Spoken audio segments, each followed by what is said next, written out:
124 गावांच्या विषयीचा निर्णय काय घेणार आहे का गव्हर्नमेंट? शासनाचा एकदम दुर्दैव आहे.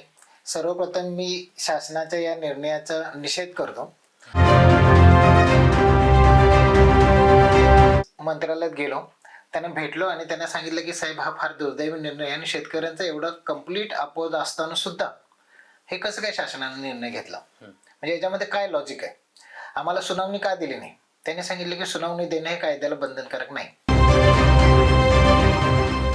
नमस्कार, मी गंगासिंग राजपुरोहित. राज्य शासनानं तिसरी मुंबईसाठी MMRDA ची NTDA म्हणून घोषणा केलेली आहे. पण हा जो निर्णय आहे तो योग्य आहे का, किंवा हा निर्णय शासनाचा जो आहे तो कितपत यशस्वी ठरेल, या संदर्भात विशेष चर्चा करण्यासाठी आपल्या सोबत आहेत SM डेव्हलपर्सचे प्रमुख शहाजी पाटील. सर, खूप खूप स्वागत तुमचं. नमस्कार सर. सध्या निर्णय जो शासनाने घेतलेला आहे की MMRDA जे आहे त्याची NTDA म्हणून घोषणा अखेर करण्यात आलेली आहे, तुम्हाला काय वाटतं या निर्णयाकडे?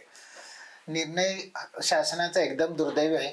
सर्वप्रथम मी शासनाच्या या निर्णयाचा निषेध करतो, एवढ्यासाठी की हा निर्णय घेताना शासनानं लोकांचं त्यांचे काय म्हणणं आहे हे विचारलेलं होतं. लोकांनी 25-30 हजार सजेशन ऑब्जेक्शन मध्ये नकारार्थी त्यांचा नकार कळवलेला होता. तरी सुद्धा लोकांना त्याची सुनावणी न देता शासनानं जबरदस्तीनं हा त्या 124 गावावरती लादलेला प्रकल्प आहे आणि त्याच्यामुळं याच्यासाठी शेतकऱ्यांचा विरोध राहील आणि तो सक्सेसफुल होऊ शकत नाही. सर, एवढा मोठा निर्णय झाला सर, शासनानं नुकताच घेतला, पण त्याची कुठेतरी पब्लिसिटी म्हणजे करण्यात आलेली नाहीये. तुम्हाला काय वाटतं या बाबतीत सर? हा खरंच संशोधनाचा विषय आहे.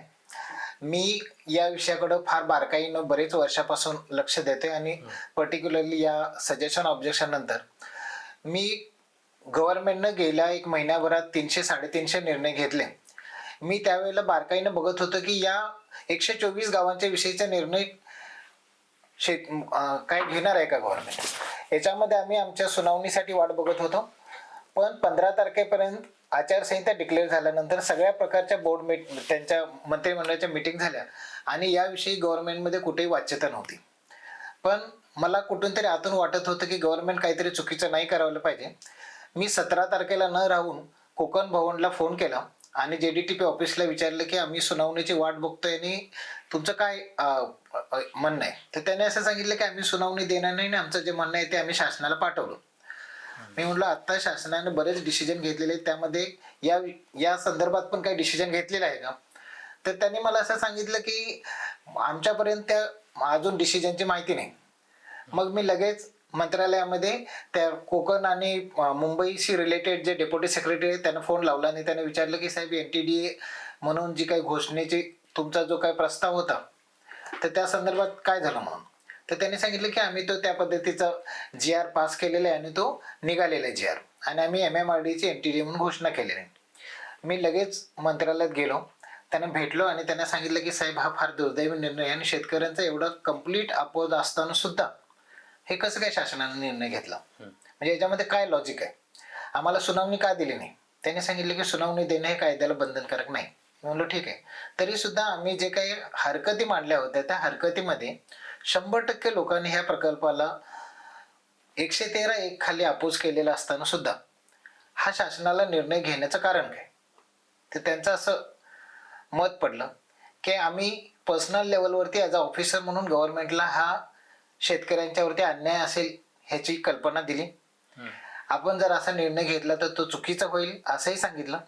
पण आमच्या त्या सल्ल्यापेक्षा, आमच्या त्या मार्गदर्शनापेक्षा त्याच्यामध्ये वेस्टेड इंटरेस्ट असलेली जी काही लोक आहेत त्या वेस्टेड इंटरेस्ट असलेल्या लोकांचं वजन काय जास्त पडलं आणि त्या वेस्टेड इंटरेस्ट असणाऱ्या लोकांच्या दबावाला बळी पडून हा मंत्रिमंडळाकडून डिसिजन घेतला गेला, अशा प्रकारची मला माहिती मिळाली. सर, तुम्ही म्हणताय की जेव्हा हरकती सूचना मागवलेल्या होत्या तेव्हा तुम्ही 113(1) हा जो ऍक्ट आहे त्याचा कडाडून विरोध केला होता. तुम्हाला काय वाटतं टेक्निकली हा घातक का ठरू शकतो हा ऍक्ट, या अंतर्गत जर शहराचा विकास केला तर? 113(1) हा घातक का असू शकतो याचं कारण असं की 113(1) हा जो कायदा आहे हा कायदा त्या अथॉरिटीला एक्झिस्टिंग गावठाण सोडून राहिलेली सगळी जागा हे ॲक्विजिशन करण्याचा अधिकार देतो. आता त्याचे काय काय परिणाम होऊ शकतात हे आपण सिडको 95 गावांच्यासाठी 113(1) खाली अपॉइंटमेंट केल्यानंतर त्याचे परिणाम लोकांनी भोगलेले आहेत. म्हणजे तुम्हाला उदाहरण द्यायचं झालं तर 113(1) खाली सिडकोचे अपॉइंटमेंट झाल्यानंतर त्यांनी एक्झिस्टिंग गावठाणाच्या बाहेरची सगळी घरं जी लोकांनी गरजेपोटी बांधली ते आजच्या डेटपर्यंत इलिगल ठरवलीत आणि ते लोक आजपर्यंत 50-60 वर्ष त्यासाठी फाईट मारतात, त्याला सोल्युशन मिळाले नाही. नंबर 2, 113(1) हा कायदा जो आहे हा त्यांच्या मर्जीप्रमाणे जागा घ्यायचा अधिकार देतो. आता मर्जीप्रमाणे म्हणजे काय, ह्या 95 गावापैकी अजूनही 8-10 गाव आहेत की अगदी वालचा काही भाग आहेत, बामणडोंगरी मधले काही ॲक्विजिशन व्हायचे, बाकी आहेत जांभूळपाड्यातला आहे, चिर्ले मधला आहे, धुतुम मधला आहे, तिकडं चांजे मधला आहे, अशी नंबर ऑफ गाव आहेत.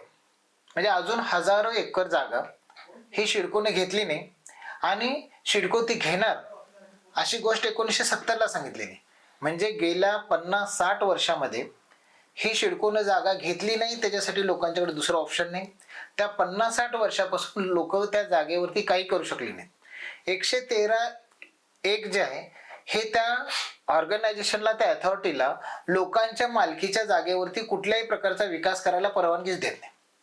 आणि दुसऱ्या बाजूला त्या अथॉरिटीनं ती जागा कधी घ्यायला पाहिजे याचंही बंधन नाही. आता कायद्यामध्ये प्रोव्हिजन जरी असली तरी आतापर्यंत ती प्रोव्हिजन वापरलीच नाही. म्हणजे जर NTDA मध्ये 113(1) खाली जर अथॉरिटी डिक्लेअर केली आणि त्यांनी त्यांचा DP सँक्शन केल्यानंतर 10 वर्षाच्या आतमध्ये ती जागा नाही घेतली तर लोकांनी त्यांना नोटीस द्यायला पाहिजे आणि त्या नोटिसीचं उत्तर द्यायला त्यांना अजून 2 वर्षाचा कालावधी आहे. आणि त्या 2 वर्षाच्या कालावधीमध्ये पण त्यांनी जर काय नाही केलं तर लोकांना मग कोर्टात जावं लागतं आणि मग कोर्टामध्ये ते रिप्रेझेंटेशन दिल्यानंतर मग कोर्ट ती त्या शेतकऱ्याची जागा ती त्या 113(1) खालून वगळून ती त्याच्या मालकीची आहे आणि त्या मालकीच्या जागेला त्या अथॉरिटीने परमिशन द्यायला पाहिजे, या सिच्युएशनला येते. आता अशा प्रकारची नवी मुंबई मधले एकही केस झालेली नाही. म्हणजे हा कायदा किती भयानक आहे हे लक्षात येईल. आता त्याच्याही पुढे जाताना हा 113 जो कायदा आहे हा 113 कायदा नवी मुंबईमध्ये वापरताना आता जी काय ॲक्विजिशन चालू आहे त्या ॲक्विजिशनसाठी सिडकोनं लार कायदा प्रमाणे ॲक्विजिशन करणं अपेक्षित होतं. पण सिडको त्या लार कायद्याला बाजू देऊन लोकांची फुकट आणि फसवणूक करून कशी जमीन घेता येईल या पद्धतीने चाललेली आहे. आता मी ज्यावेळेला सिडको म्हणतो त्यावेळेला त्या सिडकोच्या पाठीमागे असलेलं शासन आहे, कारण सिडको ही 100% ओन्ड सरकारची जमीन कंपनी आहे.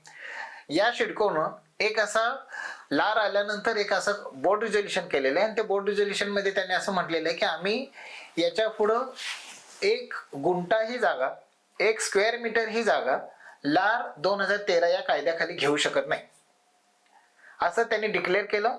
आणि त्याच्यानंतर त्यांनी महाराष्ट्र गव्हर्नमेंटला एक प्रपोजल पाठवलं आणि त्याच्यात त्यांनी असं म्हटलं की आम्ही लार खाली कुणालाही कॉम्पेन्सेशन देऊ शकत नाही, तर आम्ही एक दुसरी स्कीम देतो आणि ती स्कीम जर कुणाला मान्य असेल तर आम्ही त्या पद्धतीने जागा घेणार, अदरवाईज आम्ही जागा घेणार नाही.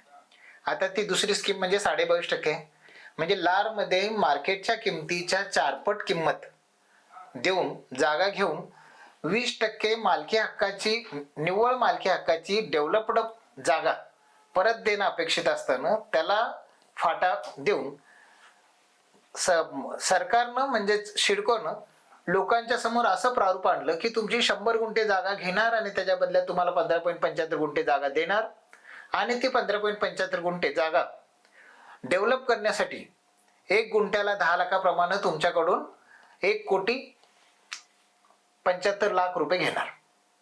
त्याच्यानंतर तो भूखंड वितरित व्हावा म्हणून त्यांनी सिडकोच्या फेऱ्या मारायच्या, तिथं त्यांना त्या सगळ्यांच्या भ्रष्टाचाराला फेस करायचंय आणि एवढं करून ती मिळालेली जी जागा आहे ती भाडेपट्ट्याची, म्हणजे त्याच्यावरती प्रत्येक गोष्ट करताना त्याच्यामध्ये सिडको आडवी येणार आणि त्या प्रत्येक गोष्टीसाठी सिडको पैसे मागणार.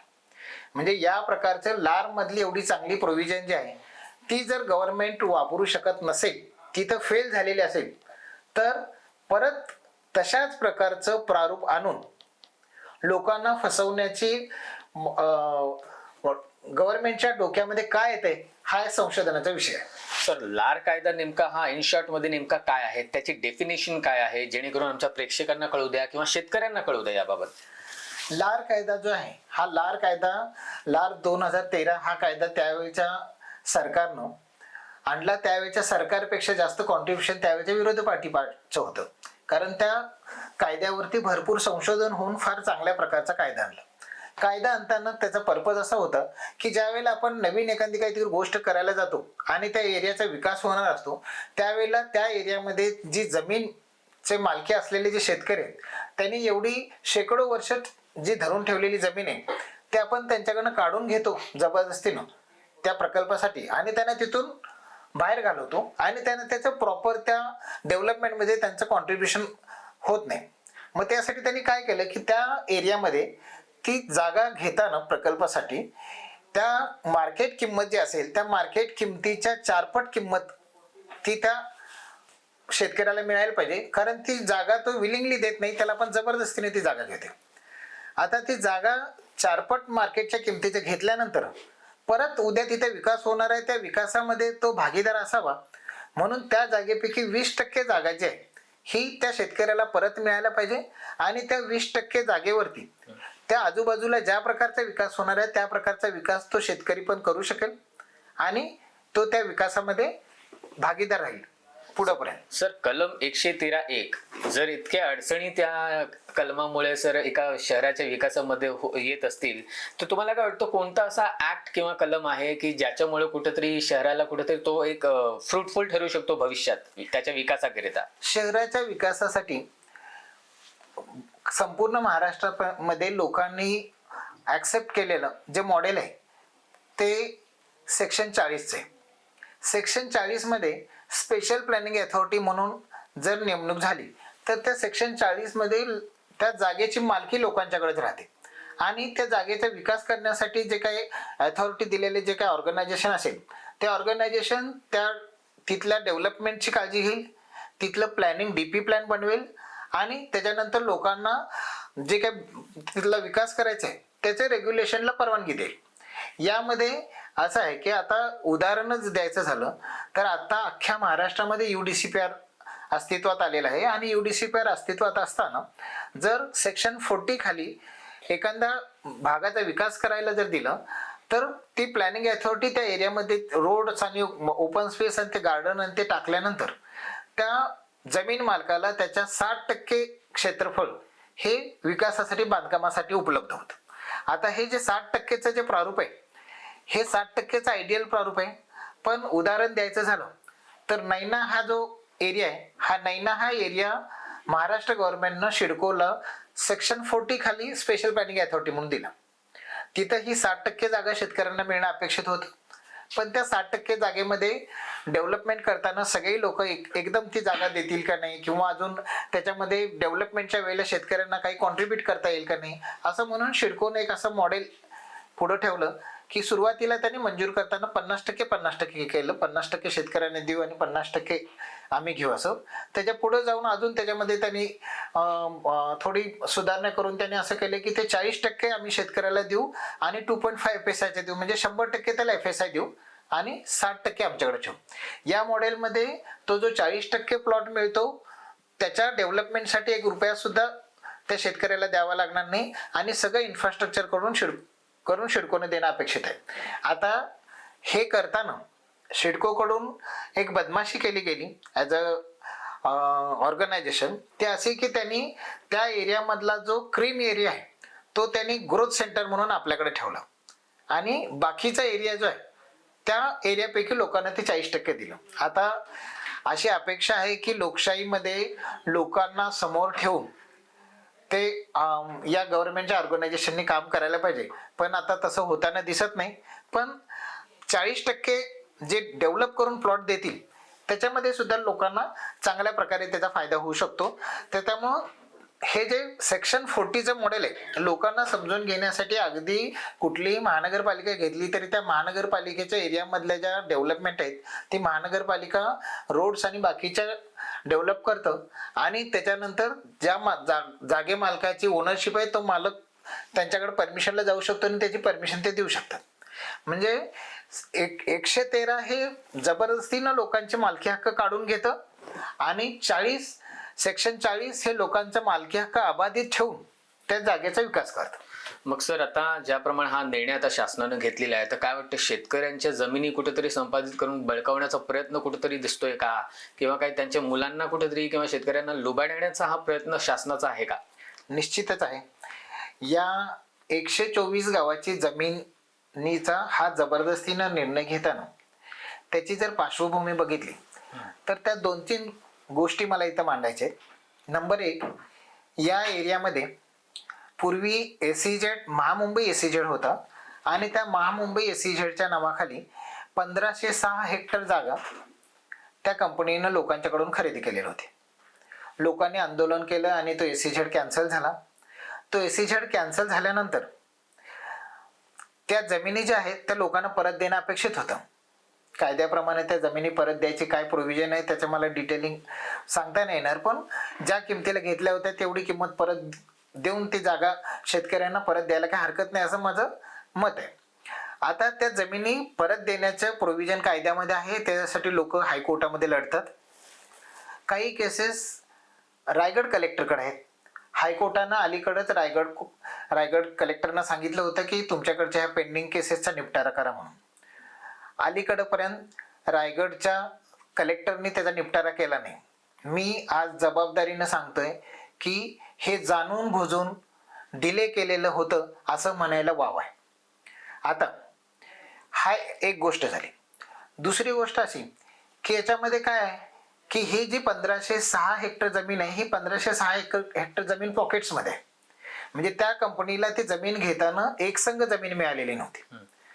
त्याच्यामुळं माझी अशी धारणा आहे की कदाचित या कंपनीला असं वाटत असेल की SEZ NTDA या नावाखाली ह्या सगळ्या जागा ॲक्विजिशन केल्यानंतर मग ते गव्हर्नमेंटला एक ॲप्लिकेशन देतील की तुमच्या सांगण्यावरून आम्ही ही जागा ॲक्विजिशन केलेली होती आणि त्यामुळे आमची त्या कायद्याखाली तुम्ही जागा ॲक्विजिशन करू नका, त्याच्याऐवजी ती जी जागा आहे ते आम्हाला एकत्र करून एका ठिकाणी द्या. जसं आपण नवी मुंबईमध्ये जे काही चाललेलं आहे ते बघतो त्या पद्धतीनं एकदम मोक्याच्या ठिकाणी त्या कंपनीला ती 1506 हेक्टर जागा करून देता येईल. आणि हा उद्देशच ह्याच्या पाठीमागा असावा. कारण बाकीची गावं नैनामध्ये SPA मध्ये डेव्हलप होत असताना त्यातील SEZला घेतलेली जमीन घेतलेल्या गावांनाच त्या नैनामधून वगळून त्यांना हे 124 गावामध्ये इन्क्लूड करून त्याच्यासाठी 113 एक राबवणं ह्याच्या पाठीमागं निश्चितच मोठं षडयंत्र आहे.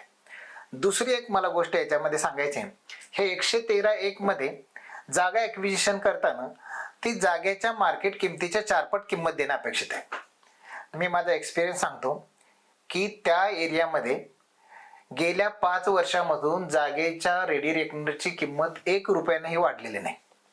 साधारणतः एक 2780-2550 एवढाच रेट त्या एरियामध्ये जाणून बुजून गव्हर्नमेंटनं ठेवलेलं आहे.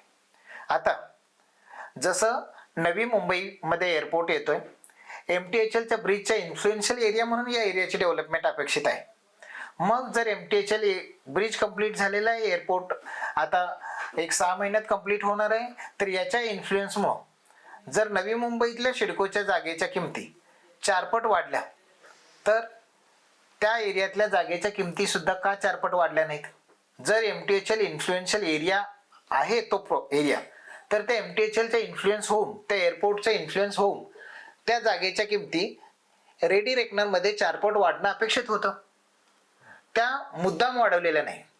आता ते मुद्दाम नाही वाढवल्या म्हणजे यांना कमीत कमी किमतीनं त्याचं काय ॲक्विजिशन करायचं असेल तर करता येईल. आणि ते सुद्धा करायची यांची धमक नाही म्हणून यांनी सिडकोमध्ये 22.5% सारखं एक चुकीचं प्रारूप समोर आणलेलं आहे. तर त्याच्यामुळं सर्व बाजूनं शेतकऱ्याला घेरून त्याला कसं लुबाडतील अशा प्रकारचं हे प्रारूप बनवलेलं आहे. मी नेहमी शेतकऱ्यांना सांगतो की आपल्याच समाजामधले जे हुशार मुलं आहेत ती फार रिग्रस अभ्यास करून आणि त्या सगळं प्रोसेसमधून जाऊन कलेक्टर आणि ह्या प्रशासकीय सेवेमध्ये जातात आणि त्यांच्या या बुद्धिमत्तेचा वापर करून हे राजकारणी आणि त्या राजकारणांना हाताशी धरून हे मोठे इंडस्ट्रियलिस्ट हे गरीब माणसांना आणि शेतकऱ्यांना लुटायचा प्रयत्न करतात. हे लोकशाहीसाठी शोकांतिक आहे आणि लोकशाहीसाठी फार चुकीची गोष्ट आहे. शासनाचा हा प्रयोग यशस्वी ठरू शकतो? शासनाचा हा प्रयोग यशस्वी ठरण्याचं काहीच कारण नाही. कारण एक 113 खाली त्यांना जागा सगळी ऍक्विजिशन करायची. ती जागा ऍक्विजिशन करायला लार हा कायदा अस्तित्वात आहे. लार हा कायदा असं सांगतो की गव्हर्नमेंटला कुठलीही जागा एखाद्या प्रकल्पाला घ्यायची असेल तर त्याच्यामधलं 70% लोकांची संमती असणं गरजेचं आहे. सजेशन ऑब्जेक्शन मध्ये 100% अपोज असलेले लोकांचा अपोज असताना हा जबरदस्तीने राबवलेल्या प्रोजेक्टला लोक संमतीच देणार नाही. लोक जर संमती देणार नाही तर मग तो प्रोजेक्ट होऊच शकत नाही. 70% संमतीची गरज आहे. लारच्या खाली जरी ऍक्विजिशन करायचं असलं तरी त्याला 70% संमतीची गरज आहे. ते होऊ शकत नाही. हा प्रोजेक्ट होणार नाही.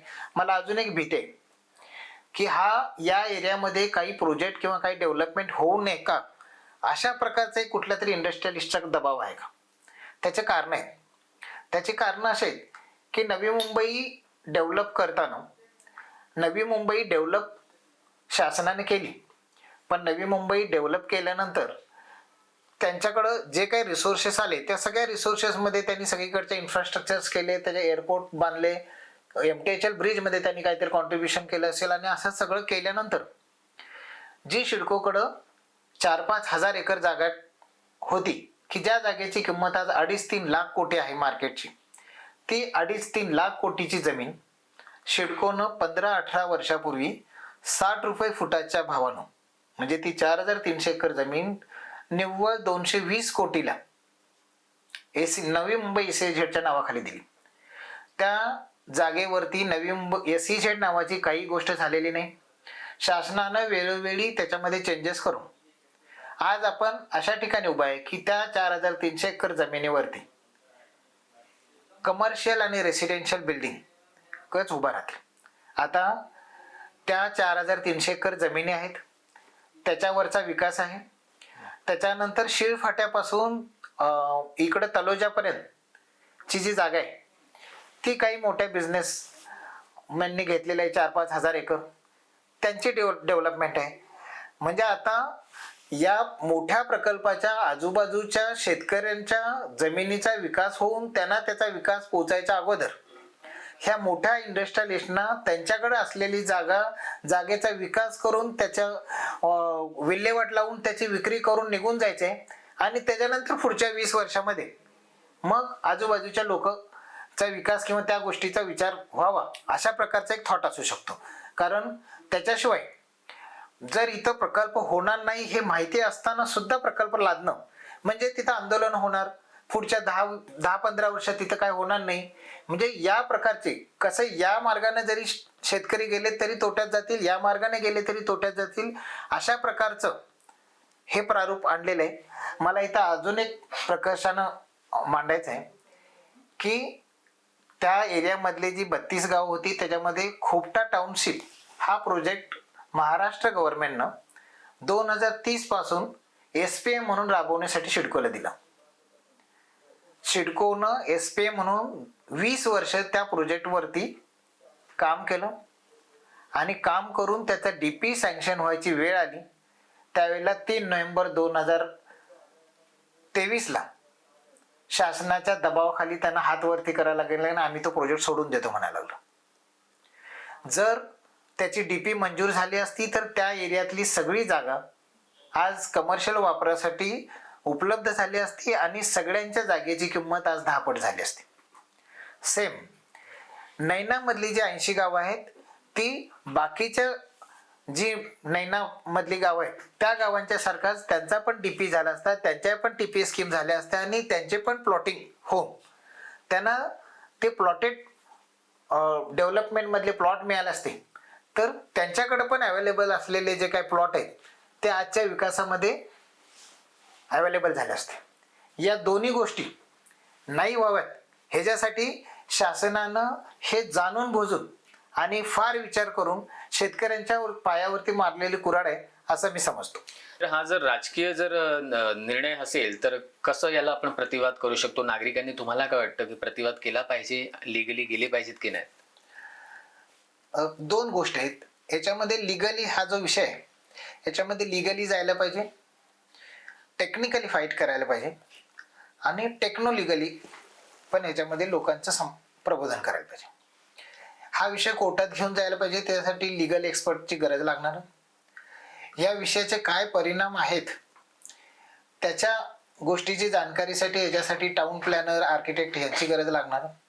आणि तिसरी टेक्नॉलिगल माणसांची गरज लागणार की या सगळ्या गोष्टीचा लोकांच्या समाज जीवनावरती आणि बाकी काय काय परिणाम होणार आहे. जसं मी सांगतो की हे NTDA जे आहे ते त्या एरियामध्ये लोकांनी गावठाणाच्या बाहेर जे घरं बांधलेले आहेत त्याच्यासाठी त्रासदायक आहे. त्या गावातल्या लोकांना जबरदस्तीने जमीन विकायला लावणार आहे. त्या गावातल्या लोकांच्या जमिनीची किंमत जाणून बुजून सरकारनं कमी ठेवून त्या पद्धतीचं त्यांचं नुकसान करणार आहे. आता या प्रकारची जी लढाई आहे ह्याच्यासाठी लोकांनी त्याच्यामध्ये छोट्या छोट्या निटीग्रिटी समजून घेणं गरजेचं आहे. आता होतं असं की या लढाईमध्ये या सगळ्याचा स्टडी नसल्यामुळं लोकांच्याकडून काही स्टेटमेंट केली जातात आणि त्यातलं एखादं स्टेटमेंट घेऊन ही गव्हर्नमेंट जे आहे आणि हे प्रशासन आणि शासन ही लढाई जी आहे ही कोलमडून टाकण्याचा प्रयत्न करतं. जसं आता मी एक दोन दिवसच्या कॉमेंट्समध्ये ह्याच्यामध्ये असं कॉमेंट्स ऐकलं की हे बिल्डरांना धार्जिन हा डिसिजन घेतला. मी बिल्डरांना फेवर करतोय असं नाही, पण या निर्णयामध्ये बिल्डर हा विषयच नाही. या निर्णयामध्ये तिथल्या लोकांची जमीन जी SEZची जमीन आहे ती SEZची जमीन कशी मिळवता येईल हा जो पार्ट आहे तो इंडस्ट्रियलिस्टशी रिलेटेड आहे. या एरियातली जमीन ही आपल्या मालकीची झाल्यानंतर आपल्या गरजेप्रमाणे आपल्याला ती कुणालाही वितरित करता येते आणि त्याच्यासाठी भरपूर मोठं घबाड मिळवता येतं. या प्रकारची प्रॅक्टिस सिडकोमध्ये चालते. ही लोक फार जवळून बघतात. तर त्याच्यामुळं बिल्डर हा त्या एरियामधले टेंडरचे प्लॉट विकत घेणं ही फार शेवटची गोष्ट आहे. त्याच्यामुळं या एरियामध्ये इंडस्ट्रियलिस्टचा इंटरेस्ट, या एरियामध्ये शासनाला आणि राजकारण्यांना ती जमीन लोकांच्या आपल्या ताब्यात असल्यानं आपल्या मर्जीप्रमाणे त्याची विल्हेवाट लावून आपलं उखळ पांढरं करून घेता येईल हा विषय महत्वाचा आहे. तर छोट्या छोट्या गोष्टी लोकांच्या समोर ठेवताना त्याची त्या प्रायोरिटी वाईज त्या समोर ठेवल्या पाहिजेत. अदरवाईज त्याचं डायव्हर्जन होईल. आता ह्याच्यामध्ये राजकारणाच्या अँगलनं काय करता येईल, राजकारण हा माझा विषय नाही, पण माझ्या डोक्यात सुचलेली एक अशी कल्पना होती की याच्यामध्ये राजकारण तर डेफिनेटली आहे. राजकारण करण्यासाठी मोठ्या फंडाची तजवीज झाल्याशिवाय सगळ्या शेतकऱ्यांचा अपोजिट डिसिजन सरकार घेणार नाही. मग आता एवढ्या मोठ्या प्रमाणामध्ये राजकारणासाठी फंडिंग करणाऱ्या हस्तींच्या समोर किंवा इंडस्ट्रीच्या बरोबर लोक हे राजकारणाच्या फ्रंटवरती कसे लढतील. तर आता त्या राजकारणाच्या फ्रंटवरती लढताना ते 124 गावामधल्या लिमिटेड मतदारसंघ हिथं शासनाचा विजय होतोय का पराजय होतोय एवढ्या पुरतं मर्यादित न राहता मला असं वाटतं की 124 गावामधल्या प्रत्येक गावामध्ये तरुण लोकांचे 2 ग्रुप बनवायला पाहिजेत आणि त्या 2 ग्रुप बनवून त्या एका ग्रुपनं 288 मतदारसंघातला एक मतदारसंघ दत्तक घ्यायचा आणि त्या मतदारसंघापर्यंत पोहोचून त्यांच्यापर्यंत हे सांगायला पाहिजे की ज्या शासनानं 300-350 निर्णय घेतले म्हणून त्या निर्णयाचा डिंडोरा पिटण्यासाठी आणि करोडो रुपयाची बजेट केली, त्यांनी आमच्यावरती अन्याय झालेली गोष्ट ही पब्लिक समोर मीडिया समोर मांडली नाही. कारण त्यांच्या मनात काळं होतं. त्यांना माहिती होतं की हा डिसिजन आपण चुकीचा घेतलेला आहे. आता अशा प्रकारे चुकीचा निर्णय घेऊन शेतकऱ्यांची जमीन जबरदस्तीने काढून घेऊन इंडस्ट्रियलिस्टना फेवर करणारी जे शासन आहे त्या शासनाची कशा प्रकारची दखल घ्यायची ह्याचा कॉल शेतकऱ्यांनी घ्यायला पाहिजे. आणि इथल्या 124 गावातल्या शेतकऱ्यांनी आम्ही एक अफेक्टेड शेतकरी म्हणून ही जो आमच्यावरचा अन्याय हा 288 मतदारसंघातल्या आमच्या शेतकरी बांधवापर्यंत पोहोचवण्यासाठी आलेलं आहे असं म्हणून त्या एरियामध्ये पोस्टर्स लावायला पाहिजेत. म्हणजे मला असं वाटतं की 288 मतदारसंघामध्ये हे कळायला पाहिजे की या सगळ्या दिखाव्याच्या धामधुमीमध्ये ह्या 124 गावामधली जागा जबरदस्तीनं काढून घेण्याचं मोठं षडयंत्र सुद्धा रचलं गेलं. त्याच्या पुढे सांगतो, आजच्या राजकारणामध्ये निवडून आलेली लोक उद्या कुठल्या पार्टीमध्ये जातील आणि कुठल्या गणिताचं सरकार बनेल माहित नाही. मी असं म्हणतो की 288 मतदारसंघामध्ये जायला पाहिजे. म्हणजे 288 मतदारसंघामधून जो कोण निवडून येईल ज्या काही पार्टीचा, त्याला हे कळायला पाहिजे की मी असेंब्लीमध्ये गेल्यानंतर ते 124 गावावरचा जो अन्याय आहे त्या अन्यायावरती मला विधानसभेमध्ये विधान परिषदेमध्ये बोलायचं आहे आणि त्या लोकांच्यावरचा अन्याय मला कमी करायचा आहे. म्हणजे इरिस्पेक्टिव्ह ऑफ कुठल्या एखाद्या पार्टीला टार्गेट करण्यापेक्षा माझी अशी इच्छा आहे की त्या 124 गावातल्या लोकांनी नवीन निवडून येणाऱ्या 288 उमेदवारांना ह्याची जाणीव करून द्यायला पाहिजे की आमच्यावरती झालेला जो अन्याय आहे हे तुमचं सरकार आल्यानंतर तुम्हाला इमिजिएट त्याचं सोल्युशन द्यायचं आहे आणि हा 113(1) खालची जी MMRDA ची नेमणूक आहे ही इमिजिएट स्क्रॅप करायची. खूप खूप धन्यवाद सर. तिसरी मुंबईच्या विकासासाठी राज्य शासनानं घेतलेला निर्णय आणि त्यावर सरांनी केलेली आज ही विस्तृत चर्चा आणि दिलेली विस्तृत माहिती जर तुम्हालाही पटली असेल तर नक्की आम्हाला कळवा. तोपर्यंत मी घेतो निरोप. नमस्कार.